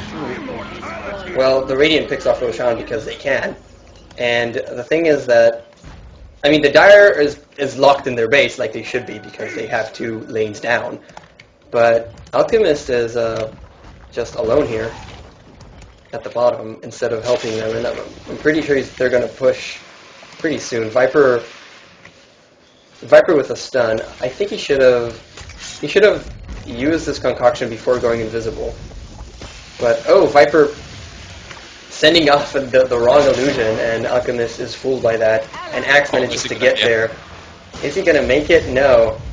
Zeus' ultimate reveals him after Mirana's ultimate, and well, now he's dead. I mean, he's the main guy here for the Dire, and he's dead, and he just bought Abyssal Blade, so he cannot buy back. I think this is game. Yeah, I was actually about to say before that gank happened that with the Alchemist so far out, and his team nowhere nearby and locked in their base, it's pretty much the only thing the Radiant had to do. They only had to kill the Alchemist, and then, well, they pretty much guaranteed themselves the last Rax. And Alchemist should have known this, and should have not been there, and should have just been farming the Mega Creeps like he's just able to. Yeah, and, well, he bought his Abyssal Blade and didn't save for buyback, so he's out for 80 seconds. It's now 40 seconds now that they get here, but it's enough time for... I mean, I doubt the Dire can do anything without him. He's their main DPS. There is a black hole for Enigma, but he's doomed, so there isn't. Just got doomed. Viper picks off Rubik. Yep, very easily for him. Almost Mirana. Rubik buys back, dies again. Say, costs nothing. Yeah. And Enigma still hasn't used his black hole, but there's no point. I mean, Alchemist isn't even back yet, and this is going to be Mega Creep very quickly. Mega Creeps. Fortification will delay them exactly for 5 seconds. Yep. Pretty much the only hope for the Dire team was if they could, just turtle for whatever long it takes for Alchemist to get back. Great black hole. But, well, it hit someone for a little while. Zeus just nuked him from behind. Yeah. But yeah, LGD knew that the only thing they had to do was not get turtled and those, so they rushed in aggressively with all of their tanky strength guys. Didn't get turtled, got the Rex, and the game's done. Game's over. Yeah. So, we saw LGD, if we go back to our main topic here, they learned how to work. They can work together. I mean, they do work. They know what they're doing. Yep. And this was a really cool game. They did out the tri-lane at the top, which was really interesting. Pulled it off, not perfectly because they didn't get the tower really quickly because of the insane Alchemist there, but they did manage to get Rubik he was level 1 for how long? And level 2 at 11 minutes, I think? That was insane. 12 minutes indeed. 12 minutes for... Yeah. And most importantly, they established the control over pretty much the whole top lane for the majority of the game, which gave the Dire too little room to really achieve anything. Yep, so they can definitely pull off these complex strategies, I mean, of a tri-lane top with some interesting heroes. And so for the last game today... I think we got a little bit of something special. Yeah, something special. I'm guessing people know what we're talking about, though. I'm guessing people would have expected it. I mean, yeah. It is Halloween, guys. Specifically, I live in Israel, so I don't celebrate it, because you'd say I'm Jewish. But it's Halloween, so Dota has Diretide. And we actually searched for a game of Diretide with LGD, and we only found 2 of them playing at the same time. But this is still going to be a ton of fun to see some Diretide. So as we switch to the game, Onin, you're at a minute and a half. I am at a minute and a half. Okay, so 3, 2, 1, go. And as we switch to the game, just in case you don't know what's going on. So Diretide, you pick your heroes, everything normally, AP, I'll pick. And then there's this candy bucket here and candy bucket here where the ancients should be. And each team starts off with 25 candy, and you can also take candy from Roshlings, which spawn in the lanes normally. And when you put candy, any candy, in this bucket, you get experience in gold. Your whole team gets experience in Your whole gold. team gets experience in gold. So they level up and get gold very, very quickly. And at the end of 10 minutes, Roshan wakes up. He's not in the game right now. He wakes up and then starts chasing specific heroes. You'll see it. And when he gets to that hero, he will ask for candy, and if you don't supply it, he'll start killing you.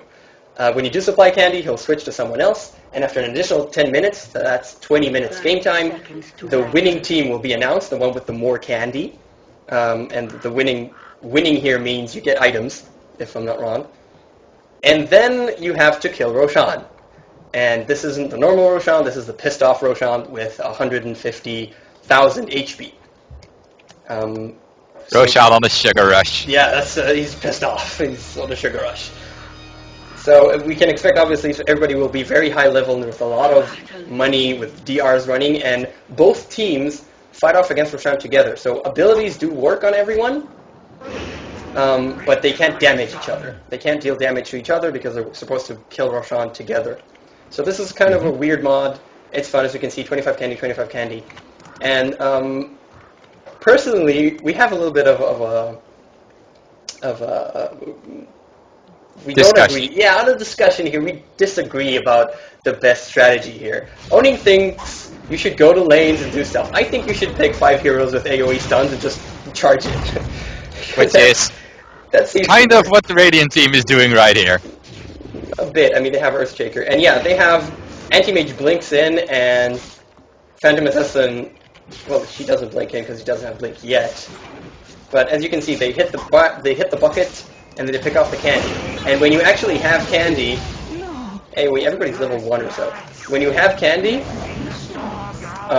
your HP gets decreased by a percentage. So like 3 candy is 20-something%, 4 candy is 30% HP, which is a lot. So you're weak because you eat candy. You get it. And once, as you can see, Naga just put a couple of candy in there, and she's level 3. Level 3. Yeah, so we're going to keep the hero level here open because that's the most important thing. Everybody will stay at the same level. And you can see the Roshlings, which are so cute with their little baggies. Just adorable. These are cute. Yeah, they're so cute. Yeah, it's pretty interesting to see what the Radiant had in mind for the start of this game. They had 2 of their edgy carries hitting the buckets to get as much candy as possible, and then tried, at least they planned, to blink out before shit hit the fan and get all of that candy into their own bucket. But because the candy reduces your HP so much, the Dire just thought, we'll just weigh you down a little bit, and then throw 3 nukes on your face and kill all of you. And they managed it. And even though we can see that, even though it didn't really work at the start, we can see that the Radiant are doing pretty well. Picking off some candy. For some reason, Phantom Assassin, yeah, okay. Put the candy in the bucket. There we go. So we haven't actually talked about about Misery and Brax here. So Phantom Assassin is Brax and Misery is Anti-Mage. Picking off agility heroes because remember, you level up really quickly, so carries are the best. Pretty good, at least. Yeah, and the Roshling manages to pick off Nature's Prophet. They're very powerful. They have 3,000 HP and they deal a lot of damage, especially at the beginning levels. Stop shaking. So yeah, it's interesting dynamics here. I mean, I don't understand people going to the lane because I just think you should just go back and forth and deal with the candy itself. Well, the reason is mostly because it's really difficult to actually steal candy from your opponent's bucket and bring it all the way back to your own base, unless you have some kind of trick in order to do it, like Blink or something of the sort. Yeah, you'd think Storm Spirit does really well, but he actually doesn't have boots or any mana at this point. He is level 6 though. The sight and found. So can't do much. We see blow for blow traded here. Kills and kills. Sillies. Yeah, they killed Strosgrid and they all paid for it. And Negasiren's just defending here. Just defending. Yeah, that's all she really wants to do. She wants to, especially what you want to do if you're defending like this. Anytime someone hits a bucket, you just want to pick up that candy and throw it right back into your bucket. Because hey, that's an immediate 50 gold and 75 experience for everyone. And that's one candy they don't steal. And if they want to kill you instead, then they don't get any candies. Visibility. Yes, that's true. And as we can see, they were all, the Dire team had 3 heroes dead. Radiant jumped in, did a little bit of damage, and then kind of ran back and to do that. But the Dire has Prophet, so they're going to get a couple of candy here if they manage to pull it off. But hey, Storm Spirit. Prophet is pretty good in this game mode, actually. Yeah. All you really got to do is carry a TP scroll and sprout yourself and TP back. Yeah, we didn't say so, but you can TP to the bucket. You can definitely TP to the bucket. Indeed.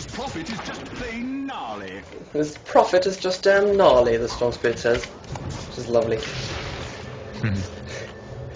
And Morphling's going to get picked off here. So kills are useful, but are not incredibly amazing. And if we look at the net worth, we can see that everybody has a lot of gold. Interesting that Naga has the most. She has the highest net worth. Interesting, since she's actually not been, well, killing people. Yeah. Or creeps, or whatever. She's level 8, and she has the most gold. I guess she's been there and putting in, I mean, you get more gold than you do experience. So she hasn't been getting a lot of experience, but from the candy directly, she's getting gold. But everybody gets the gold, so wait, that doesn't make sense. So I really don't know why she has so much gold. I'm not sure either. Yeah. So it's 46 to 32 right now, so the Radiant are looking better, but it can change. And now it's 48. And I have to say, put it up to Valve, very nice with all the animations and everything. I mean, the Ancients, you can see there's no Ancients. I mean, you can also not kill the towers. The towers can't get damaged here. So you can't take down, you see the creeps attacking towers, but they don't do actually any damage. And Anti-Mage jumped in, wanted to get a couple of candy and TP out, but they're all there, so that didn't work. Yeah, Guidoplane was sitting at the front of the front entrance to the Ancient, so to speak, trying to be a distraction while Anti-Mage tried to pick off some candies. And if you look at Anti-Mage's items, this is something pretty typical for this version, I've noticed. You get a Blink Dagger on Anti-Mage, because then you can blink in, get 1 or 2 candies, and blink the hell out again, safely. Why does everybody get Blink Dagger and everything? This isn't... I remember Dota, a very, very old version, where Dagger didn't have the 3 seconds of you had to wait once you get hit. So everybody would get Dagger? Yeah, everybody would get Dagger at that point, and that's why the 3 second mechanic was implemented. So it feels like that in pub games. Everybody wants that mobility. Now they'll actually see Force Staff more often because it has some more utility uses with the regeneration and such. Yeah, and now Force Staff has been kind of nerfed, I'd say. Yeah, a little bit, especially because it's more expensive now. Yeah, well, it's actually the same, but the recipe costs more and it gives you less. So, less useful indeed. And the Centaur Warrunner with just boots. Everybody's carrying around large amounts of money that they're not actually buying anything with. And Prophet TP is in, Centaur is here. And there's the Earthshaker with the stun. So this is a problematic location to do something in. And I don't understand why Misery doesn't... Oh, there we go. Blinks in and keeps 2 candy. Okay, there we go. That was mine. Yeah, there we go. I don't understand why this Nature's Prophet continues running around without any TPs. And Negasiren stands there. She has the highest net worth, and she's the low level. I mean, she's 11, she's fine, but she has the highest net worth by just standing here this entire time. I don't know. I think she did get the first blood, but that shouldn't be such a huge lead. Yeah, I mean, she's almost 2,000 on Undying, which is the low hair. Yeah, and she's got 230 more gold per minute than everyone else. I'm not sure where that comes from. That's weird. That really was weird. So the games that I've watched so far are incredibly hectic, and this is actually an interesting game that there might be a bit of tactic, and there might be trying to think about what they're doing here, but I don't know if going to the lanes is that useful. I mean, As you see right now, the Dire is actually starting to raid the bucket. Yeah, that's what they should be doing, yeah. Undying with his ultimate and with that tombstone. This is what the most interesting tactic they're doing. Take a look at Godot. At Godot? Who's Godot? What's his? The Morphling. Morphling. He's got 6 candies, 7 candies. Team fight is not really going, well, decently going their way. 8 candies. 10 candies. And then he replicates straight to his own bucket and delivers all of them. Wonderful tactic. That is some really neat tactics indeed. Yeah, that's great. That's really a great way to do that. But you can also see the only reason they really won that team fight is because they've got some good team fight heroes and they're all on a decent level with decent items. If you start raiding at level 1 with your level 1 spells, you're not gonna achieve all that much, and you're also not gonna have the time to actually attack the bucket and pick up your candies. That's exactly what the Radiant tried to do and miserably failed at. Well, it depends. I guess you're right. At the very early levels, it's wrong, but at this point in the game, and there we go, Roshan starts. He's up for. It's been 10 minutes, so he's up for Phantom Assassin. He's just going to start walking here, and at these levels, team fights. Drop the lane. The lanes are really. I don't think they're useful. You should just try and get the pick off heroes, and then go for the team fight and get that. Get at the bucket for a nice amount of time. It's still kinda useful to occasionally go to a lane, like if 2 Rochelings have pushed towards your lane, that's 4 candies to your team. And it's pretty much for free, there's no way that can go wrong. Whereas any kind of raid can just go wrong and not give you anything at all. And if you pick up a load of candies and then die and drop them all again, you've fed gold and experience to the enemy team. That's true. But team fights, I mean, people are going to die, and you know, they still get experience from dying and from killing. So that does put a balance into it, and we can see that the net worth, the Dire, who has been doing exactly this, raiding here, the Radiant side, and doing very well. The net worth is better, much better. I mean, Mega Siren is insanely over the top for some reason again. Now he uses her ultimate to... Let's see what happens. Pretty much make sure that... he wants to make sure that the 11 candies Morphling can get out safely, and for some reason he cancelled his TP, I don't know why. Well, I guess it's because the timer on the TP must have been far too lengthy. There's something weird about playing this, that sometimes you try to TP into your pumpkin and it takes 8 seconds. You wonder what the hell just... Whoa, this is... Like, look at Phantom Assassin right now. It takes 14 seconds to TP. Well, when a lot of people TP, it obviously takes longer, but I didn't know it could get to 14 seconds. Wow, that's an hour. And that's why you pretty much want to buy Boots of Travel no matter what hero you're playing in this version. It's just so cute. Roshan's like, I want candy. Puts up Okay, you want treat, I get you now. And he has a Frankenstein, I think, costume. The costume changes as far as I know. And you can see that Roshan's candy, that's the amount of candy that he's eaten, and Roshan's anger is how pissed off he is. I mean, this gets higher, he moves faster, deals more damage, and is more pissed off. And he's after Queen of Pain, who is at the fountain here, but Roshan does more damage than the fountain heals. It depends how much health you have, but yeah. In this case, at least. At this stage for the Queen of Pain, she better get the hell out of there. Yeah. I think I'll start moving faster for how much rage she has, aside from also doing more damage. Well, she has Blink, so she'll be fine, I believe. She needs to go to the lane and get a candy, or maybe Anti-Mage can help her. Because if someone else gives the Roshan a candy, it's fine, he moves on. Yep, that's exactly what's going to happen here. Munch, munch, munch, and he moves on.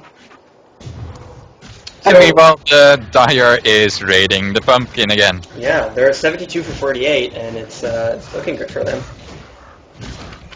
And it's really difficult to just stop them from doing it, because how are you going to kill Centaur War Chief with Vanguard, Hood, and Reaver? Well, if he picks up enough candy, it does reduce his HP by a lot. I mean, you can see he has 3 candy, and it's 22% reduction. Yeah, but probably the best move is exactly what the raiding team is doing right now. If they start raiding your bucket, raid their bucket back and try to do it better. Sadly, they're not really doing it better. Morphling did buy back here. Buying back, I played this one time. Buying back costs nothing almost. I mean, not nothing, but a very low amount even when you're high level. Yeah, I'm not sure if that's part of the game mode or if that's just if it just looks that way because hey, you've got a sick amount of gold income for pretty much for free. I don't know. It felt weird, but we can see that everybody's net worth is going skyrocketing up. For some reason, Naga Siren is just so far ahead. Well, Undying did catch up a bit, but she is still very, very far ahead. And she's the lowest level. She's level 16 and has the most net worth. I think it's probably a bug. I've noticed that there's, call it a bug, call it a feature, with playing Meepo in this mode, which is that every single one of your Meepos gets the same gold and experience. So once you've got 2, 3, 4 Meepos, you get the same gold and experience that 3, 4 heroes get. Yeah, but which the thing is, you get out of control really easily. Yeah, but the thing is, well, if with Meepo it makes sense, but the thing about Naga Siren here is that it's just gold. I mean, experience, she's the lowest, but gold, she has a ton. It might be that her mirror images are getting gold, but not experience? Additional gold, but not experience, and then the lack of experience would be because she's, I guess, maybe seen less kills or done less creep killing. I'm not sure, it's kind of weird. Well, whatever happens, we can take a look here at the items, and we can see Phantom Assassin has Avarice Blade, Earthshaker has Dagon Scepter, everybody's getting up their items. Pretty standard items, to be honest. Well, Undying has a Cycle of Vice. And, yeah, pretty much standard items. For now, at least. The Radiant just tries to initiate on the pumpkin, and then Centaur uses ultimate, and they all got stunned before they did anything. Yeah, Naga Siren just has a wonderful Song of the Siren to just hold them off. They can't initiate on the pumpkin. Wow, that's a sentence I've never thought I'd say. They never initiate on the pumpkin. You never initiate on the pumpkin. You don't initiate on the pumpkin, man. And now the Dire is charging onto the candy. Yeah, as they should, though everybody buys back. Replicate ready, so he can pretty much safely get all the candy he wants. Yeah. They've already got a really decent lead of 85, so... They're gonna get them items. And Roshan is at 522 just now. And Earthshaker picks off Prophet here. Kill the Morphling! Kill the Morphling! Doesn't that Morphling? Replicate doesn't have Replicate anymore. Well, Roshan wants him, but he has candy. Just give one up. Give one up. That's just that. Yep. The Radiant has a Storm Spirit and an Anti-Mage who are... Oop! He did that kind of badly. No, Storm Spirit dies after all. The Storm Spirit was standing there with 150 HP because of all the candies he's gotten. The Naga pops her song, walks in, cancels her song, and then Riptide's just too soon while he was still invulnerable. And he managed to zip out, but he died to a Prophet Ultimate. But now Anti-Mage has picked up all the candies anyway, and he's running back to his own... He has, look at this, 12 candy, 90% health reduction. He has barely 200 HP. Yep. So they did think about the mechanics here. They did think about this, about the mechanics of it pretty well. I think it's a pretty well designed game. In that sense. Surprisingly well balanced for what's pretty much just a joke game for a few days. Mm-hmm. And Centaur, kill Centaur. I was more thinking kill the Anti-Mage and steal all his candy back. No, he made it. He made it. The thing here is that when he does put the candy in, it doesn't, I mean, his HP doesn't scale in terms of percentages. It stays 180 and then he gets all his HP back. So he stays with 200 HP and his maximum HP is 18,000. 1800.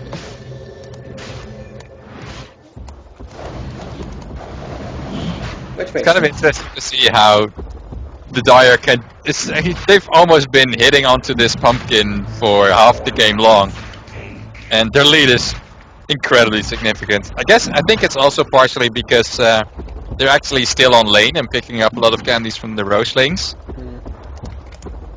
So it shows how that's also still important to do. Well, Mega Siren needs candy, or Rosh will kill her. She's hitting normal creeps. I don't know if she knows that. And snares him, not going to really stop him. He's at 522, though she's very fast herself with 412. Still getting hit. For a while. She might die. I mean, unless she gets this Rosh lane. She will. Yeah, she will. Okay, another ensnare on Rosh. Take your candy and leave us alone. And this is a good time to look at Roshan himself. He has 150,000 HP. Does a lot of damage, which gets more and more, if I'm not wrong, as time goes by and as he gets more pissed off. And he has Apocalypse, which is basically a lot of stun strikes that deal a lot of damage if you want to avoid. Wave of Force, that means that if you're attacking him at melee range, you're dead. If you're a bit farther away, you'll just get pushed back and dealt a lot of damage. Toss, which is just like Tiny's Toss. And Shell, which means he's invulnerable for a while, immune to physical damage, but takes enhanced magical damage, so it's like Decryptify or E-Blade. But the thing to note here is that all ability and item cooldowns are refreshed when he uses this. And it's time to start killing him. And just as I finish, yep. So the Dire won, so he goes off to the Dire. He's so cute. Oh, eating all the candy. Well, of course, what you didn't mention is that now everyone suddenly has 16,000 gold, so they can buy pretty much any item they want. Not really maximum items. They can't, fill an inventory alone, but they can pretty much buy everything. They're all at their bases. They can buy stuff from the secret shop in their base. They don't have to go all the way over there. And yeah, we can see what they're buying here. Undying has 6 Maelstroms, which is a perfect build, I guess. Hey, it increases your chance to lightning strike, which is useful. Yeah, Storm Spirit and Centaur are disconnected. They'll reconnect in a second. Yeah, okay, and everybody also got a couple of levels, so they're not level 25, and they don't have full items. Not everyone has full items, at least, but it's there. One thing to note, though, is that they can't damage each other, so they can't deal damage in any way, but abilities still work. So when Undying puts up that tombstone, I mean, there's zombies attacking all the Radiant heroes, which is just annoying. There goes the Deafening Blast, and Morphling is almost dead, but he just survives. Of course, there's no way to actually fail this. Yeah, he because Stefan's also got a respawn time of exactly 5 seconds. Yeah. Wave of Force, and Misery dies immediately because he was at melee range. I don't think they've done this before. Yeah. And PA is also here with, DR, Butterfly, Monkey King Bar, Abyssal. And Wave of Force. Wave of Force! This is a very cute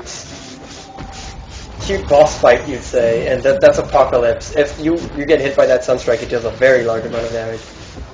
About 3,000. It's possible to survive it, but it's really difficult. Wow, the Centaur just survived a point-blank... well, he has 3 hearts. He has almost 6k HP, so that's fine. Yep. And now, baby Roshan, well, not baby, Pig Roshan. And there's also a Hall of Fame. Misery, I think... still didn't get the idea that he needs to blink back when Roshan raises his arm.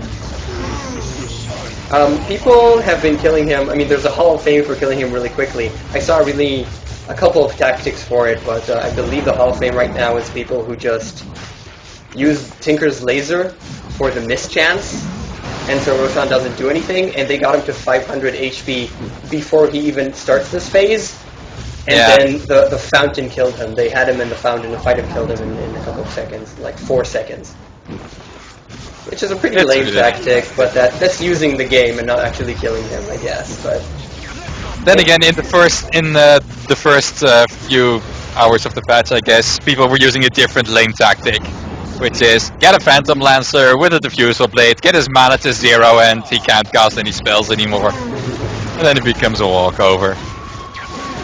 Yeah, I guess when he can only hit against, lifesteal, he can't do anything. Indeed. Yep. And this is reminiscent of in the Dota 1, we had all kinds of special updates to the map. I mean, when the map gets updated every time with all kinds of weird things. Before Tyrant Chieftain was in, which is a hero who's still not in Dota 2, there was this quest for searching him with the very specifically placed ice frogs, which are actually icy frogs that you find, and then he appears and you have to kill him. And there was the old Invoker, which had a ton of spells. So this is really nice. This shows off that in Dota 2, I mean, they can do whatever they want. I mean, they have the Valve engine here. Yep. And they can make all kinds of fun modes as Roshan dies, finally, after 4 minutes. Well, this just makes me wonder what they're going to do for the next Valentine. Valentine. Well, we'll just have to wait and see. This is definitely a very amusing game, and as Roshan dies here, he's going to do a thumbs up. Thumbs up! And he drops down and dies. So this is a very cute mod. It doesn't really say anything about LGD, I guess, but it's fun. It shows that they can also put some tactics behind a completely new game mode that they've never played before. Yeah, and Misery can understand that when there's a wave of blast, then he should get back after 3 times, I think, that he died to that. Oh, can't expect everything. So, that was Pubwatch for LGD International, and what we learned is that they have work to do, I think, in terms of teamwork, but they are very promising. I really like those players. I remember 1437 from Mouse, and Pycat and Misery, very known players, forming under a new name here, and I'm looking forward to seeing them in serious competition. So, What we've also learned is that bum rushing at level 1 is not the best way to play Diretide. which is very important, so don't do that. It's the most important thing we've learned. We've learned Diretide, yeah. So I'm pretty sure this is going to be Diretide for a couple of days now. So go play and get items and shiny things for heroes and stuff. Yeah. So as we finish this off, thanks for watching. Please subscribe, rate, follow, Twitter, Facebook, rate, VODs, Onin, anything else? Stuff? Shoutouts to William Cross. Okay, so that's a shout out. So thanks for watching. Please let us know if you have any teams that you want to watch on Pubwatch through Twitter. And I believe that's all, right, Onin? Anything else that I forgot? I think that's pretty much all. Follow us on Twitter @followOnin and @KOKOStern. Yep. That's it, right? Yeah, that is. And anything that you want to tell us directly, Twitter works, and KOKOStern contact@gmail.com to contact me directly. So thanks for watching. And enjoy Dota. Yeah. So any feedback can be posted there as well, if you know where to find it. Okay. So that too. And I will see you next Wednesday. So bye-bye. Thanks for watching. Bye.